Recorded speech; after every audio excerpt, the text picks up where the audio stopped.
Welcome to Books for Success. Today, we're delving into the wisdom within Stolen Focus by Johann Hari. Stolen Focus begins with author Johann Hari experiencing a common problem: his attention span is diminishing. He can't seem to focus on much outside of Twitter and online news. Over 3 years, Hari tries to identify the root causes of this problem. He uncovers a collective attention crisis that's affecting the entire globe. From social media to the culture of productivity, Hari identifies the culprits behind our stolen focus and wonders if, and how, we can claim it back. Before we begin, subscribe and ring the bell for notifications if you want to keep receiving the knowledge of book summaries about health, wealth, love, psychology, and much more.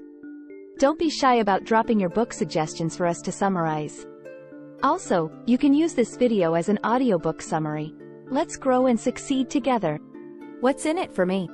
The tale of how we lost the ability to focus, and how we can get it back. We've all been there. You sit down, ready for work, and you get a text.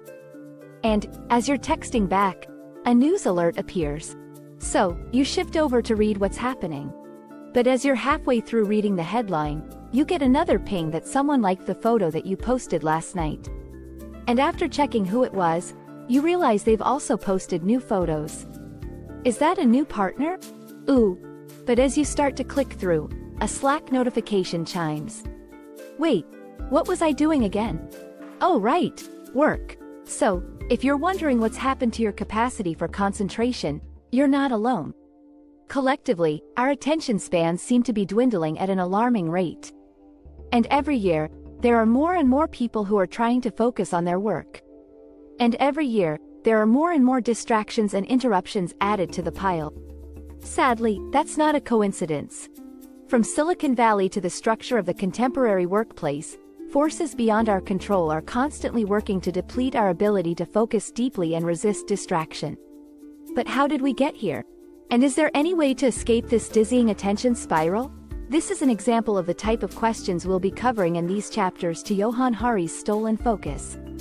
So, set your devices to airplane mode, and try to give your full attention to these 5 chapters as we uncover the story of a crisis that's reached a global scale.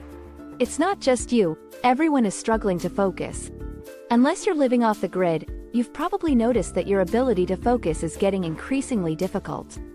You're busy all the time, yet you struggle to actually get anything done. I mean, I've been so distracted that I've even reached for my phone while I was holding it. In 2016, Soon Layman was having these exact problems. His capacity for deep focus was dwindling, and he was more susceptible to distractions than ever before.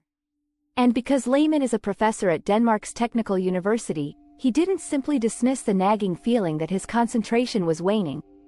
Instead, he spearheaded a study to find out if there's actually evidence to back this suspicion up. By analyzing various metrics across online platforms, he and his team discovered that in 2013, conversation topics would trend on Twitter for an average of 17.5 hours before people lost interest and moved on to a new topic. By 2016, that had dwindled to only 11.6 hours. That's a 6-hour decrease in only 3 years. The study records similar results across platforms like Google and Reddit as well. In short, the more time we've spent in online spaces, the shorter our attention spans have become. So is it really just the internet that's eroding our focus? Well, yes, and also no. It's not quite as simple as ones and zeros. You see, Lehman's study also analyzed every book written that's been uploaded to Google Books between the 1880s and today, and they found this phenomenon actually predates the internet. With every passing decade, trending topics appear, then fade, with increasing speed. Lehman's study is indicative rather than comprehensive, of course, and measuring these metrics isn't a definitive way to map our evolving attention spans. But if we accept the premise that our concentration is suffering, the next question is, what's behind it? It's difficult to pinpoint precisely, but a good jumping-off point is what think tank director Robert Colville calls the Great Acceleration. Essentially, the way we receive information is speeding up. In the 19th century, for example, news could take days to travel from place to place.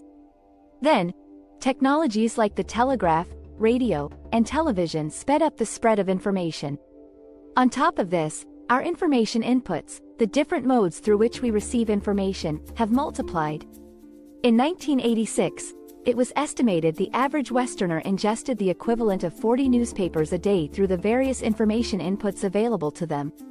By 2004, that figure had risen to a frankly astonishing 174 newspapers worth of information. Today, that figure is almost certainly much higher.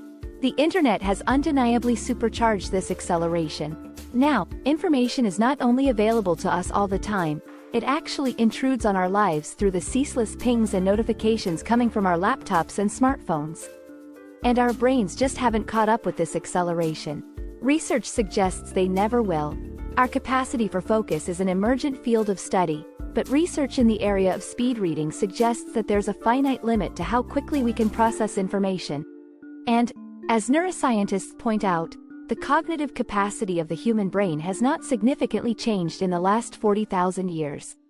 The amount of information we input into our brains has, however, stratospherically increased.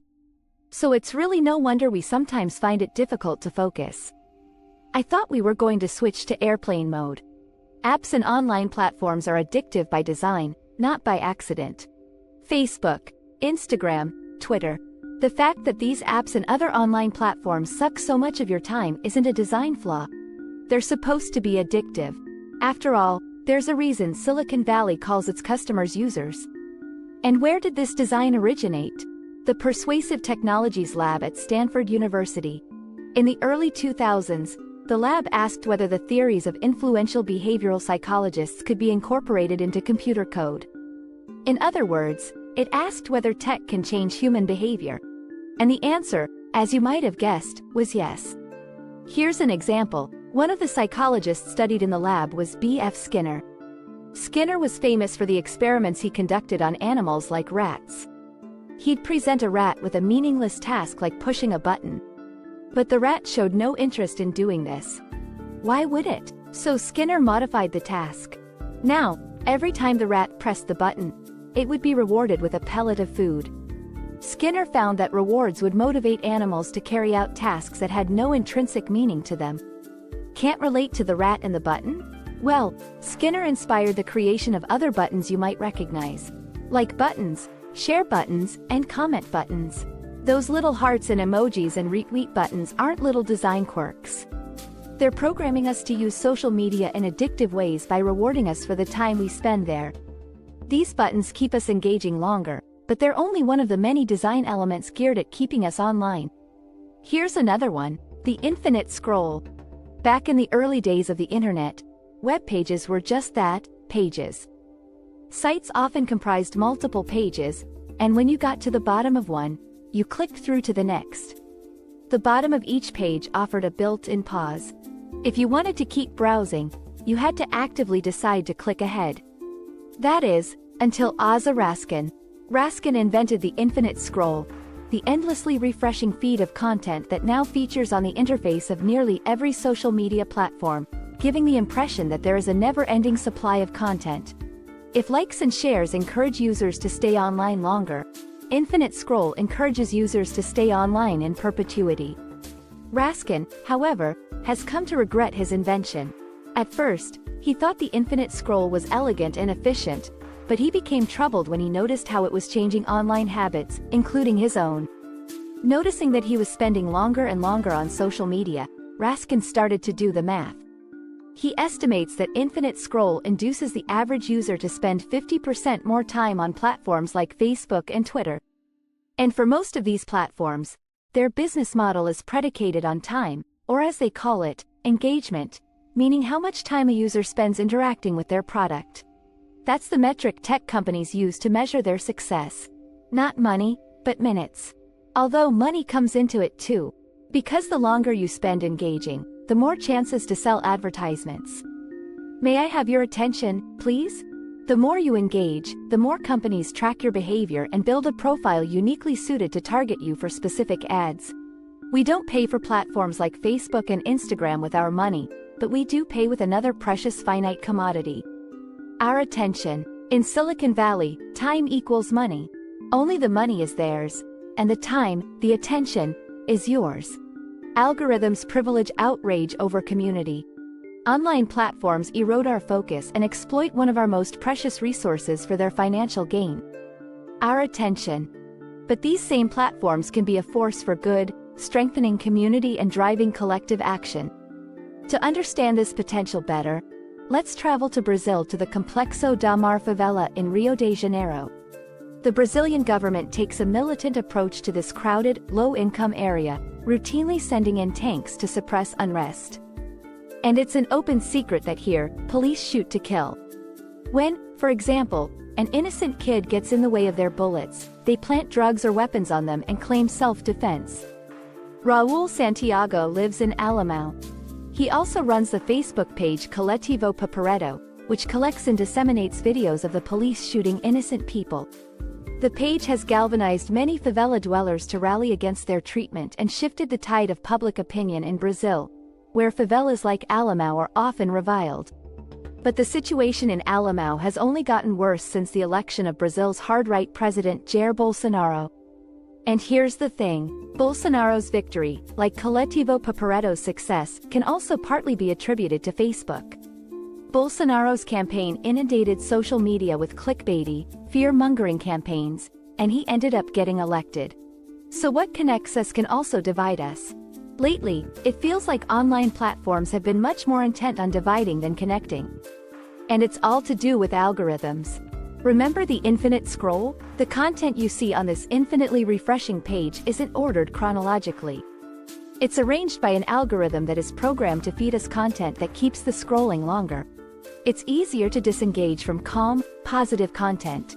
But if something strikes us as outrageous or controversial, we tend to keep looking. It's part of a psychological phenomenon called negativity bias. Basically, it means that negative experiences impact us more than positive ones do. So it's in social media's interest to literally provoke its users. The algorithm has no ethics. It doesn't condone or condemn. It just codes. Are you kidding me? Seriously? I'm the embarrassment? But the people watching it do feel. They believe. And they judge. For some, the more they are exposed to misinformation, the more normal, even credible, it seems. A 2018 study that analyzed ultra-right-wing militants in the US found the majority of them were initially radicalized on YouTube. You may not engage with misinformation online. You might put down your phone or shut down your laptop when you feel outraged by what you see. You may choose not to spend your attention on provocative content. But this still affects you. You see, when online platforms privilege divisive, shocking content, they also corrode our power for collective attention, our ability to focus as a society on issues that affect us. Back in the 70s, scientists discovered that there was a hole in the ozone layer caused by a group of chemicals called CFCs, commonly used in hairsprays. The scientists issued a warning. If the hole in the ozone grew, we would lose a crucial layer of protection against the sun's rays. Life on Earth as we knew it was at risk. Activists campaigned against the use of CFCs. They persuaded their fellow citizens to join the cause. Eventually, they put enough pressure on governments that the use of CFCs was banned. This is an environmental success story. But the outcome might have been different if we hadn't focused our collective attention first on the science, then on the arguments of our fellow citizens, and finally on the group effort of lobbying the government for a total ban on CFCs. Would we be able to train our focus collectively on a similar issue today? We already know the answer to this question. Climate change poses real and present danger to life on Earth. But collectively, we can't seem to absorb the science, or even agree on whether we should be listening to scientists in the first place. Social media can be a powerful force for good. But rather than harness this force, though, platforms like Facebook are intent on exploiting our attention and, as a byproduct, sowing division and controversy. Recently, Facebook conducted an internal investigation called Common Ground, aimed at uncovering whether their algorithms really did promote controversy and misinformation to keep users engaged. The findings were very clear. According to the report, and I quote, "Our algorithms exploit the human brain's attraction to divisiveness." Facebook hasn't done very much about this disturbing finding, however, and neither have we. We've been too busy scrolling. Ditch multitasking. Recovering focus is about finding flow. How many things are you doing right now, this second? You might be listening to this summary and nothing else. If that's you, then you're monotasking. More likely, you're doing a range of things. Listening to this summary, cooking dinner, scrolling through the news, chatting with your roommate or partner. It's easy and not inaccurate to blame our shrinking attention spans on our devices and the easy access they offer to an attention-sucking online world. But, like an artfully cropped Instagram snap, that's not the whole picture. See, there's a fundamental flaw in the way we frame focus. We live in an accelerating consumerist society, one that values speed and output. And in this climate, we're encouraged to quantify our attention in terms of what immediate results it yields. Our focus is a resource that allows us to produce, to earn, to tick items off our to-do lists. And that's where multitasking comes in. The more we can simultaneously achieve, the better our focus is spent. So, why not distribute our attention across several tasks at once? Well, because, as it turns out, humans are really bad at multitasking. The word multitask was coined in the 60s by computer scientists to describe the function of computers with multiple processors. It was never meant to be applied to us. After all, we only have one processor, our brain. When we multitask, we're not simultaneously performing several tasks at once. We're switching between them at hyperspeed. Every switch incurs what's called a switch cost effect. When you switch between tasks or when you're interrupted mid-task, your brain needs to recalibrate, which decreases your mental performance. A study commissioned by Hewlett-Packard compared a group who worked on a task uninterrupted and a group that was distracted during the course of their task. The study found the group that was distracted temporarily dropped an average of 10 IQ points while they were completing their task. In a work climate that values multitasking as a sign of peak productivity, we're practically encouraged to distract ourselves, constantly answering emails, participating in multiple conversations about multiple projects, all while working across 3 or 4 different computer screens. In fact, in the US, the average white-collar worker spends 40% of their time engaging in so-called multitasking. Luckily, there is an antidote to multitasking, a way of approaching tasks that cultivates deep focus. The psychologist Mihaly Csikszentmihalyi, who first identified this state, calls it flow. You find your flow, Csikszentmihalyi theorized, when you become so absorbed by a task that you lose all sense of your surroundings, accessing a deep well of internal focus. If you've ever concentrated so hard on something that you lose track of time, then you've been in a flow state. In flow, your focus becomes deeper and better, and you're far less susceptible to distractions. The good news, according to Csikszentmihalyi, is that everyone can access flow as long as they meet a few conditions. First, the task you tackle needs to be intrinsically rewarding. When you're in flow, it's the process rather than the product that engages you. So, unless you're passionate about data entry, you're unlikely to find flow filling out spreadsheets. Second, the task should be challenging enough to demand your full attention, but not so difficult that you're tempted to give up on it. Finally, monotasking is essential. To tap into that wellspring of focus, you need to direct all your mental energy to a single task. High-performing individuals, from athletes to musicians to scientists, often attribute their achievements to their ability to access flow states.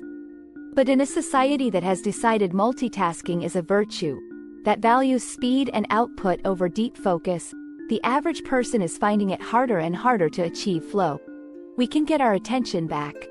In a world obsessed with multitasking, making room for other forms of focus, like flow, is a radical act. And it's possible, but it's not as simple as slowing down and switching off. Activating airplane mode won't do much, as long as you live and work in a system that encourages you to multitask, privileges productivity at all costs, and encourages you to spend increasing amounts of time in online spaces designed to sap your focus. It's the system itself that needs to change. Luckily, change may be on the horizon in Silicon Valley, where disillusioned designers are beginning to push back against our attention crisis. Former Google engineer Tristan Harris and Asa Raskin, yes, the same Asa who designed the infinite scroll, want to see a non-predatory social media rise from the ashes of our current attention spans. Social media was designed to steal our attention, But Harris and Raskin are certain it could be redesigned to give our attention back. What would this new social media landscape look like? They have a few ideas. Infinite scroll would be turned off, for one thing, and all those little rewards like hearts and likes and shares might be turned off too. You could instead receive a daily roundup of what's happened on your feed, designed to discourage you from checking multiple times a day. And technology's power to influence human behavior could be used for good. You could tell the platform how much time you want to spend online, and it could work with you to achieve that goal. It could help you achieve other goals too. Want to try going vegan? The platform could connect you with online groups that share vegan recipes. Concerned about climate change? The platform could link you up with local activist groups, both online and offline. This is all hypothetical, of course. But around the globe, real pushback against our collective attention crisis is seeing inspiring results. A New Zealand company, Perpetual Guardian, instituted a 4-day work week. Employees have since reported better work-life balance, the ability to focus deeper for longer, and decreased susceptibility to distractions. And it's not just employees who reap the benefits. Shorter work days and work weeks encourage deep focus instead of performative multitasking and encourage workers to avoid workplace distractions, like sneaking a scroll through social media when the boss isn't looking. In fact, when a Toyota factory in Gothenburg, Sweden, cut its workday by 2 hours, the workers actually produced at 114% of their previous capacity, and the factory reported 25% more profit. In France, the escalating demands on our focus are seen for what they are: a health crisis. French doctors grew concerned about the rising number of patients experiencing le burnout and took those concerns to the government. Now, companies with over 50 employees have to formally agree on the limits of their work. Meaning it may actually be illegal for a French boss to send their employees emails over the weekend. In the big picture, these are all small changes, but they should leave us feeling optimistic. They show that there are solutions to this collective attention crisis. We can reclaim our attention, if only we can focus on the task at hand. Final words. The key message in these chapters is that collectively, our attention spans are shrinking as a result of our accelerated pace of life and speed of communication. The internet, and especially the rise of apps and platforms that prey on our focus, has supercharged this attention drain. And it's not due to a personal flaw or individual weakness. Most of these attention-grabbing methods are intentional, elaborately designed for the very purpose of keeping you distracted. To combat them, we need large-scale systemic change, both on an individual level, as well as from the tech designers that invented these systems in the first place. To start, here's a quick piece of actionable advice. Don't focus harder on your task, but let your mind wander. Doing nothing is actually a valuable form of focus, and creativity arises when you make unexpected mental connections and associations. The longer you can let your thoughts drift, free form, the more unexpected associations your mind can create. I encourage you to try it out. It just might help you reclaim some of this stolen focus. Thanks for being part of our insightful voyage. If our summary piqued your interest, we encourage you to dive into the complete book for a deeper understanding. Don't forget to like this video, subscribe for more content if you're new here, and share it with others who might find it valuable. Keep on reading, discovering, and advancing until our next adventure.